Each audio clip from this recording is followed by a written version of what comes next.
Hello everyone, welcome to all in modern Gurukula. So आज के session में हम लोग एमएनएस 2021 की एक्सपेक्टेड कट ऑफ के ऊपर डिस्कस करेंगे और हम जानेंगे कि वो कौन से फैक्टर्स हैं जो इफ़ेक्ट करते हैं आपके कट ऑफ पे। इस पे मैं आपके साथ प्रीवियस ईयर के कुछ ट्रेंड भी मैं आपके साथ शेयर करूँगी, जिसमें बताया है मैंने कि किस तरीके से आपकी cut of her bar change हुई है। ठीक है, तो और साथ ही हम देखेंगे कि इस बार का पैटर्न लेवल क्या था, नॉर्मलाइजेशन का प्रोसेस क्या होता है, किस तरीके से लास्ट ईयर का रिज़ल्ट निकाला गया था। सारा कुछ हम लोग इस वीडियो में करेंगे। तो स्टार्ट करते हैं। सबसे पहले देखिए, अगर हम कट ऑफ की बात करते हैं तो कट ऑफ का जो ट्रेंड है वो हमेशा आपका बढ़ता ही गया है। अभी मैं आपको दिखाऊंगी किस तरीके से। इसमें हम लोग एनालिसिस करेंगे लास्ट 4-5 ईयर्स के। ठीक है, अब आप देखिए प्रीवियस ईयर्स की कट ऑफ को देखेंगे हम। ठीक है, तो 2017 में आपकी कट ऑफ थी 86, 2019 में थी आपकी 98, उसके बाद 2019 में आपकी थी 110, उसके बाद 2020 में आपकी कट ऑफ गई थी 116 अराउंड। ठीक है, तो अब आपको हमको ये डिसाइड करना है कि इस बार वाली कट ऑफ आपकी क्या रहेगी। ठीक है, अब आप देखते हैं अगर तो 2017 से 18 में तो कट ऑफ का ग्राफ जो है वो बढ़ा है ना। फिर 19 से 20 में भी कट ऑफ का ग्राफ क्या हुआ है आपका, बढ़ता ही गया है। अब इन्होंने क्या किया, 2020 से आपका नॉर्मलाइजेशन का प्रोसेस कर दिया। ठीक है, तो नॉर्मलाइजेशन का प्रोसेस क्या होता है और उससे पहले क्या डिफरेंस होता है वो मैं आपको समझाऊंगी। 2019 तक का जो आपका पेपर होता था वो आपका ऑफलाइन मोड पे होता था। ठीक है, पेन पेपर पे होता था।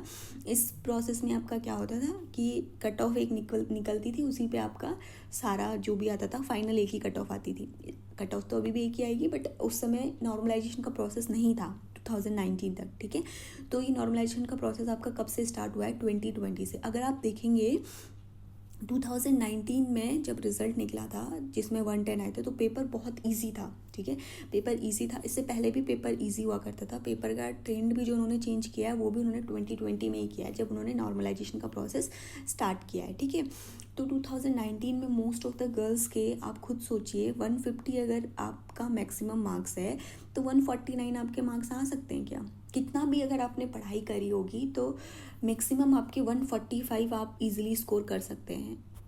ये मैं श्योर हूँ कि आप 145 स्कोर कर सकते हैं अगर आपने, क्योंकि इतना टफ पेपर नहीं होता है, आप 145 स्कोर कर सकते हैं। बट यहाँ पे तो गर्ल्स के 149 तक आ गए, तो मे भी उस समय शायद पेपर में कुछ प्रॉब्लम हो रही थी या जो भी था वो मैटर हमें नहीं पता।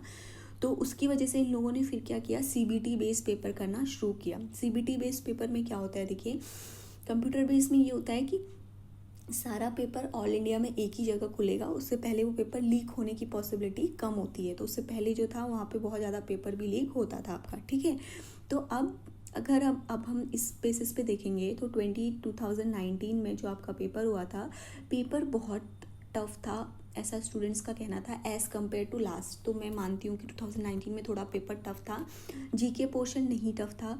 आप लोगों को मैं बार बार बोलती हूँ और वेरी फर्स्ट डे से बोलती हूँ कि आप एग्ज़ाम के पैटर्न के ट्रेंड को पकड़िए और उसी तरीके से पढ़ाई करिए। इस बार मेरे बहुत सारे स्टूडेंट्स ऐसे हैं कॉन्टैक्ट में जो फर्स्ट अटैम्प्ट में उन्होंने पेपर दिया है और इतना अच्छा उनका पेपर हुआ है, जिन्होंने 3 अटैम्प्ट देने के बाद भी उतना अच्छा परफॉर्म नहीं किया। The reason is the difference between कि कैसे पेपर को अटेम्प्ट करना है, मेन डिफरेंस यही है। तो आप लोग को मैं बार बार समझाती हूँ और मैं आने वाले बच्चों को भी बोलूँगी जो इस बार वाला एग्ज़ाम का पेपर देंगे, प्लीज़ ट्रेंड को पकड़िए। ट्रेंड कभी चेंज नहीं हुआ है 2000, कभी भी ये लोग आप पेपर लीजिए, ये वही पैटर्न पे क्वेश्चन पेपर सेट करते हैं। मैंने लास्ट ईयर जब आपको वीडियोस अपलोड करी थी, मैंने तब भी आपको कहा था तैयारी कैसे करनी है। मैंने तब भी आपको कहा था कि जीके इज़ नॉर्मल, कभी स्टैटिक पार्ट ज़्यादा पूछते हैं, कभी करंट पार्ट ज़्यादा पूछते हैं। तो आप खुद एक्सपेक्ट नहीं कर सकते कि हाँ इस बार पूरा करंट आएगा। लास्ट ईयर इन्होंने करंट अफेयर का वेटेज थोड़ा ज़्यादा रख लिया था, तो अब इस बार बहुत सारे बच्चे सिर्फ करंट ही करंट पढ़ रहे होंगे, तो उतने must expected questions current affair से नहीं थे आपके। अगर मैं इस बार का ओवरऑल अगर मैं 2021 का अगर मैं आपका देखूं 2020 ये 2020 का अगर मैं 2021 का देखूं तो पेपर बहुत इजी था। फर्स्ट शिफ्ट का भी इजी था, सेकंड शिफ्ट का भी इजी था। डिफरेंसेस मैंने पहले ही बोला था कि साइंस का लेवल ये लोग हाई कर रहे हैं, है ना। तो जब मैंने आपको पहले ही 2021 का अगर हम बात करते हैं इस बार की फर्स्ट शिफ्ट और सेकेंड शिफ्ट की, तो फर्स्ट शिफ्ट में जो आपका पेपर था वो आपका इजी था, दोनों शिफ्ट में इजी था। जीके और इंग्लिश आपकी आसान थी। मैंने हमेशा से बोला है कि ये लोग 5 एंटोनिम 5 सिनोनिम ऐसे क्वेश्चन भी देते हैं। इस बार उन्होंने वही पैटर्न पकड़ लिया, किसी किसी एग्जाम सेट में 5 एंटोनिम सिनोनिम्स भी दे दिए थे। तो ये उनका हमेशा से ट्रेंड है। तो कभी भी एग्ज़ाम देने से पहले लास्ट 4-5 ईयर्स के ट्रेंड देखिए कि वो किस तरीके से पूछते हैं। बस एक बार लेवल हाई होगा, एक बार डाउन होगा। तो इस बार पेपर इतना ज़्यादा टफ नहीं था, ठीक है। और सेकेंड, साइंस मैंने आपको लास्ट ईयर ही बता दिया था कि इन लोगों ने साइंस का लेवल थोड़ा हाई कर दिया है। फिजिक्स में बच्चे बोल रहे हैं कि न्यूमेरिकल आए थे, तो लास्ट ईयर भी तो एक दो न्यूमेरिकल थे। तो आपको उसी से एक दिमाग लगा लेना चाहिए था कि इस बार ये लोग और ज़्यादा न्यूमेरिकल्स पूछेंगे, ठीक है। तो अब हम बात करते हैं कट ऑफ के ऊपर, ठीक है। ये है आपका 2020 और ये है आपका 2021, ठीक है। अब 2020 की बात करते हैं अगर हम, यहाँ पे भी नॉर्मलाइजेशन प्रोसेस था, 2021 में भी नॉर्मलाइजेशन प्रोसेस से ही कट ऑफ निकलेगी, ठीक है। अब यहाँ पे पेपर टफ था, मतलब बहुत सारे बच्चों का पेपर ख़राब हुआ था, है ना, इतना ज़्यादा इजी नहीं था। इस बार पेपर अच्छा है, बहुत इजी है, तो most of the candidate definitely select होंगे इस बार, ठीक है। अब 2021 में क्या हुआ था, 3 शिफ्ट में एग्ज़ाम हुआ था आपका, ध्यान से सुनना, ठीक है। और यहाँ पे आपका क्या हुआ था, इस बार आपका क्या हुआ है, 2 शिफ्ट में एग्ज़ाम हुआ है। जब आपका यहाँ पे 3 शिफ्ट में एग्ज़ाम हुआ था तो वेस्ट बंगाल इधर वाले का कोविड की वजह से एग्ज़ाम नहीं हुआ था, इन लोग का एग्ज़ाम बाद में हुआ था, ठीक है। तो इन लोग का एग्ज़ाम बाद में हुआ, तो इन लोग का जो पेपर था वो इजी आया था एज़ कम्पेयर टू इन तीनों शिफ्ट के। बहुत ही इजी पेपर उन्होंने दे दिया था इस साइड को, ठीक है। तो जब नॉर्मलाइजेशन हुआ तो यहाँ तो पेपर बच्चों का थोड़ा बहुत टफ है, तो नॉर्मलाइजेशन के बाद सबको लग रहा था कि कट ऑफ जो है वो कम जाएगी, लास्ट ईयर से कम जाएगी। लेकिन अगर आप देखेंगे तो कट ऑफ 116 गई थी, ठीक है। तो एकदम से हाई आपकी कट ऑफ चली गई, समझ में आ रहा है। तो कट ऑफ क्या है कि नॉर्मलाइजेशन के बाद इक्वल कर दिया जाता है, तो जो सबके लिए सूटेबल होती है वो आपकी कट ऑफ रखी जाती है। तो यहाँ पे आपकी कट ऑफ 116 थी पेपर टफ होने के बाद भी, ठीक है।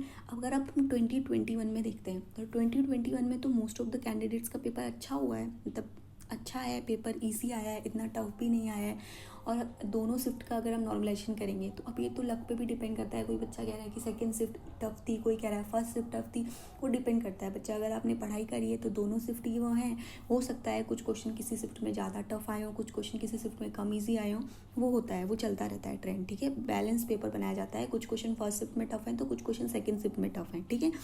तो इस बार आप एक्सपेक्ट नहीं कर सकते कि कट ऑफ डाउन होगी, बिल्कुल भी नहीं। तो आप कट ऑफ को 120 प्लस लेकर चलिए कि आराम से होगी। अगर आपके स्कोर 125 प्लस हो रहे हैं तो आप एकदम सेफ जोन में, आप इंटरव्यू की प्रिपरेशन शुरू कर दीजिए, ठीक है। लेकिन हम एक्सपेक्ट कर सकते हैं कि 120 तक भी आपकी कट ऑफ जा सकती है, डिपेंड करता है, क्योंकि नॉर्मलाइजेशन के बाद ये लोग मार्क्स, अगर आप लोगों ने देखा होगा तो लास्ट ईयर पॉइंट्स में भी मार्क्स आए थे बहुत सारे कैंडिडेट्स के, ठीक है। तो इतनी कट ऑफ तो आप एक्सपेक्ट करिए कि आप 125 प्लस हैं तो start preparing for the interview, because interview के लिए वो लोग बिल्कुल भी टाइम नहीं देते हैं। सिर्फ 4-5 दिन में पिछली बार इन लोगों ने इंटरव्यू के लिए बच्चों को बुला दिया था, ठीक है। तो इंटरव्यू भी इतना मुश्किल नहीं होता, जैसा रिजल्ट आएगा I will share experience most of the candidates जिनका हुआ है इसमें सिलेक्शन, ठीक है। तो अभी आपको क्या फोकस करना है कि अगर आपका नहीं हुआ, आ रहे हैं इतने स्कोर 125 प्लस या 120 प्लस, 120 वाले भी सेफ एक्सपेक्ट है कि 120 वालों का भी हो जाएगा, ठीक है। तो अगर आपके मार्क्स 120 से लेके 125 के बीच में आ रहे हैं तो आप सेफ जोन में हैं, ठीक है। अगर से कम है तो कुछ कह नहीं सकते, मे बी लक की वजह से कट ऑफ और कम जाए, बट डोंट एक्सपेक्ट कि कट ऑफ कम जाएगी। लास्ट ईयर 116 गई थी पेपर ईजी होने के बाद भी, तो इस बार कट ऑफ ऑब्वियसली हाई जाएगी, ठीक है। बाकी हम लोग इस ट्रेंड को आप लोग देखिए और ख़ुद भी थोड़ा एज्यूम करिए कि क्या पॉइंट्स वैलिड है या नहीं है, ठीक है। अगर आप लोग का एग्ज़ाम नहीं अच्छा हुआ है तो डोंट वरी, बिल्कुल भी घबराने की बात नहीं है। कभी किसी का first competitive exam is like a marathon, तो कोई किसी पहली बार में आगे निकल जाता है, कोई दूसरी बार में आगे निकलता है, ठीक है। तो घबराने की बिल्कुल भी बात नहीं है। मैं आप लोगों के साथ डिटेल एक वीडियो शेयर करूँगी जिसमें मैं आपको बताऊँगी कि कैसे आपको MNS के ट्रेंड को पकड़ना है, ठीक है।